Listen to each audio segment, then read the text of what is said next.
going on, Jerome? It's a beautiful Sunday. Birds are chirping and stuff, and it's time for another Vikings news dump. So, full disclosure, we're recording this at like 2:46 a.m. Central Time, the only time zone that matters. So, it's basically when we generally release it at 4, because I know for a fact that there's a lot of Jeromes still awake because of St. Patty's Day weekend. And kiss me, I'm poop-faced. Chura-lura-lura. It's like, so Mariah Carey is to Christmas what Flogging Molly and Dropkick Murphys are to St. Patty's Day. And I always loved St. Patrick's Day. Probably started in college. Well, obviously, because here in the great state of Minnesota, this time of year, generally it's starting to get pretty warm. Baseball season's on the horizon, and also St. Patrick's Day. Hello. March Madness. Hello. I mean, come on. What's not to like? Also something to like. Vikings doing some business on Saturday evening, trading for Jordan Mason. Schefter. 49ers trading Jordan Mason to the Minnesota Vikings. Vikings are signing Mason. Is a burp Guinness, to a 2-year deal worth over $7 million, fully guaranteed at signing, with a maximum value of $12 million. Now, Mason was going to be a restricted free agent. Second round RFA tender would be about $5 million. So that's what we're talking about. And Mason, he's 5'11", he's 223, going to be 26 in May.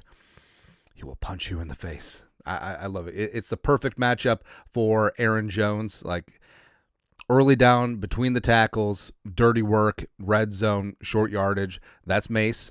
And then you got Aaron Jones freed up to do because Aaron Jones doesn't get enough credit. Aaron Jones is basically a wide receiver in the backfield or lined up wherever. So he can dedicate more time and effort to third down work, passing situations work. I think it's going to be great. Also, what's great, too, is that the trade compensation is a 2026 6th-round pick and then a pick swap this year. So the Vikings move down a touch in the 5th round. Don't care. And the 6th-round pick next year is the pick that Kwesi got for trading Ed Ingram to the Texans, which is just amazing. Like,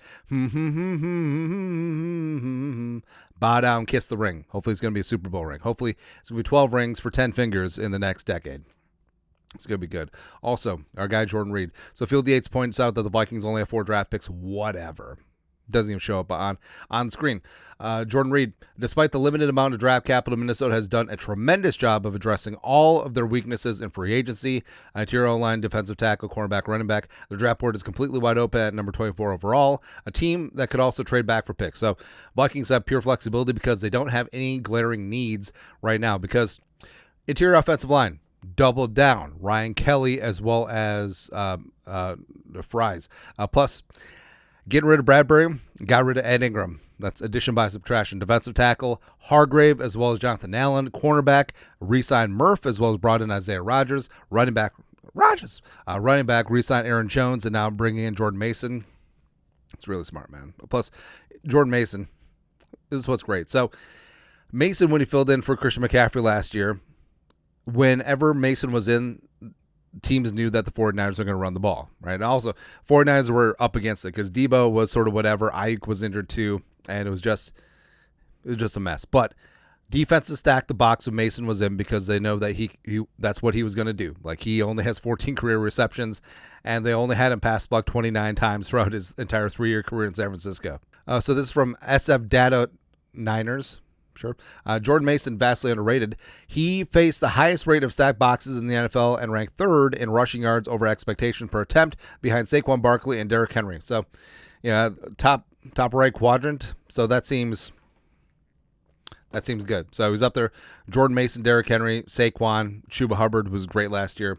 Then you get into like James Cook, Jahmyr Gibbs, Bucky Irving. That's a pretty good company to be in. So I kind of like that a lot. And also, look at the Vikings, on paper, on purpose, starters right now. So McCarthy at QB1. We're not even going to address the other scuttlebutt because I feel like we've done that enough and there's nothing there. That's it. Aaron Jones as well, Jordan Mason, running back tandem, CJ Ham, the best fullback in the world. Jefferson, Addison, Naylor, 3 deep. Hawkinson, Oliver as the top 2 tight ends. And then offensive line, TBD at left guard. But Darisaw, Brandel, could be Rouse, Ryan Kelly, Will Fries, Brian O'Neill. Defensively, you're three down. Allen, Phillips, Hargrave, and then On the edge, you have Van Ginkel, Grenard, Diamond Dallas Turner. Off-ball, Pace, and Cashman. Cornerback, Murph, Isaiah Rodgers, Blackman. Certainly could add some bodies there as well. And they got Harrison, Theo, and Josh Metellus. That's really damn good. Like, who's effing with us? Like, J.J. McCarthy, yeah, he's going to be effectively a rookie, and there's going to be some growing pains. But if he pans out on 70 cents on the dollar of his potential in year one, the sky is the freaking limit with this group. Damn. And it really does. It really does free them up to go true BPA at 24, which is going to be great. And Vikings Insider, like the visual of this, glorious, absolute Spartans prepare for glory. That's what's going on. That's what's up. But the question is, who's going to be quarterback 2? I don't want to talk about the other guy. So we'll talk about this guy, who's also controversial amongst the fan base. Schefter, sources, the Falcons officially will be keeping quarterback Kirk Cousins on the rooster past 4 p.m. Eastern today, triggering a guarantee on a $10 million rooster bonus that is due in 2026. Sources tell ESPN's Field Yates and me. Now, I guess the Falcons weren't bluffing. And they're bank. So there's offset language for that 2026 bonus. So they're betting that someone is going to pay Kirk Cousins more than $10 million next year, which isn't a guarantee. So for this, I understand. Like, they're trying to hold out for a trade. But if you're the Falcons, this is a distraction.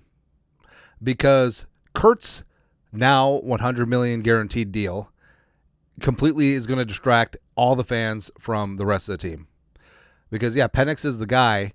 But the reason why the Falcons couldn't be big-time players in free agency is because of the Kirk Cousins contract. And you'll see, like, monitor some Falcons fans on social media. Like, they're griping because they didn't get in the edge game. They didn't replace the offensive line. They're not doing this. They're not doing that because they don't have the cap space. Like, they can't do anything because of Kurt. So every single game that you have him as your backup quarterback and they just show him on the sidelines, he's just going to be a reminder of this gamble and loss and failure of a contract. Every single week, the fans are just going to be bitter. It might be better just out of sight, out of mind. All right, you're not going to – no one's trading for that stupid-ass contract. You're not going to get a lot, and just let him go. Let him go, so he can be quarterback 2 for the Vikings, which would be ironic and also maybe a little bit awkward, but I feel like this is a lot more palatable than that other guy. Not saying, I'm just saying. Also, so Kirk Cousins, $329 million fully guaranteed during his career, which – you have to put his agent, Mike McCartney, in the Financial Hall of Fame. He is a financial gangster. All right, so we'll say 50% tax rate. We'll say, just for even numbers, we'll say $150 in the bank. I bet you Kurt has every single penny of that $150 million. Because, I mean, Kohl's is cheap as it is because everything's 50% off, which I feel like is a scam. But then I'm sure he got sponsored by Kohl's Cash. So, I mean, what else do you need? Anyways, going back to the Vikings offensive line. So we're putting down a guesstimation. We're putting down a hot take. Walter Rouse will be the Vikings starting left guard for the next 8 years. I see Walter Rouse, the pride of Stanford/Oklahoma. I see Roger Saffold. And Roger Saffold, coming out of Indiana, was a good tackle. He started out at tackle for the Rams. Eventually, he reduced inside to guard, and he became one of the best guards in the National Football League. I see a lot of traits of Roger Saffold in Walter Rouse. I really do. And for the Vikings, that left guard spot is pretty wide open. I mean, Brandel's the incumbent, sure. Maybe you bring back Dalton Reisner. Juergens can be in that mix. But I think that with Justin School in the mix to be the swing backup tackle, they tried Rouse at guard in training camp. They talked about him at competing at guard when it went from Ingram to Reisner. I think they're going to do it.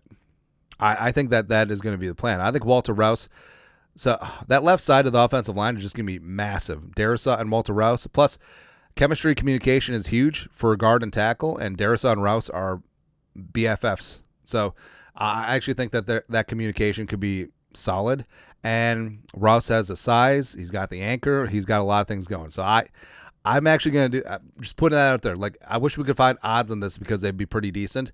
But I think that Walter Rouse is going to win the starting left guard job. And I think that he's going to keep that job for a long time. Certainly would like that. Also, something I like, Sean Borman. So give Sean a follow. He's really good with general team coverage as well, specifically contract and salary cap stuff. He's fantastic. Vikings contract guarantees triggering yesterday, third day of the new league year. Christian Darrisaw, $15 million of his 2026 salary, worth it. Justin Jefferson, $7 million of his 2026 salary, worth it. Cashman outside, how about that? $5.3 million of his 2025 salary. AVG, $3 million of his 2025. I honestly think that the Vikings should try and try and extend Van Ginkel, because remember, he's only on a 2-year deal, or they should try and trade him because his trade value will never be higher. Personally, I would just keep him, but some of that they should work on. Harrison Phillips, $2.8 million of his salary becomes fully guaranteed, and also Brandel, $1.6 million of his base becomes guaranteed. So Brandel's going to be in that mix as well. Lastly, so Nick Mullens has been a backup for the Vikings for 3 years during the duration of the Kevin O'Connell era, and he decided to leave, follow his guy Grant Dudinsky down to Duval. Going to back up Trevor Lawrence. Going to take Trevor Lawrence's job. Going to become the new Rich Gannon. It's going to be good. Nick Mullens, the culture of Minnesota sports will always be important to me. I'm very thankful for my 3 years in Minnesota. Coaches, teammates, and staff, fans, the place does it right. I'm so thankful I got to be a part of it. Skol, always. So classy exit for the Pride of Southern Miss, and it's good stuff there. All right, and just look at this quarterback room. There's so many people who were here that are gone. So left to right, Udinsky, gone, OC of the Jaguars. Mullens, gone, backup quarterback for the Jaguars. Kevin O'Connell here. Long time. Honestly, I hope Kevin O'Connell has a Tom Landry type run. Like he's the coach of the Vikings for 40 years. Be kind of nice. They got Slinging Sammy Darnold, a.k.a. America's quarterback. He is sleepless in Seattle. Josh McCown remains. It's so weird that McCown didn't get more attention and love. I know the Jets interviewed him, but the Jets interviewed everyone. Yeah. Brett ripping ass, pineapple pizza, and then you got Danny Times. Daniel Jones is a huge individual. Unless this is like forced perspective, which I don't think it is, but it's kind of funny. It's kind of awesome. But yeah, that's how quick things can change. Like this, the NFL stands for not for long, and the Vikings had this amazing quarterback room. You throw J.J. McCarthy in that mix as well, and most of them are gone. And that's what happens in this league. All right. Anyways, that's it. Vikings news dump for this beautiful, glorious, wonderful Sunday. You guys are the best you know what to do. True. Skol, production value.